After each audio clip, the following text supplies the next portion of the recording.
got an extractor hood like this in your house, you need to clean the filters fairly regularly. Now the older style extractor hoods have a removable and replaceable filter, which you can order from Amazon, but most of the newer style ones have these metal grills underneath and they catch the grease. So to remove those, it's very easy. You've usually got, obviously every model is slightly different, but you've usually got a tab like this. You simply push your finger in, that releases the catch, and we lower that down.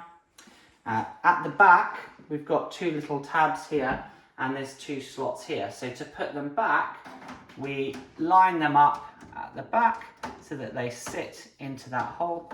We press down and pop that back up again. And they can go in your dishwasher. So maybe once a term, certainly at the end of the year, you want to take them out, pop them through a dishwasher, or use a good scrubbing brush with really, really hot water and plenty of soap just to clean out the filters and keep your extractor fan working well.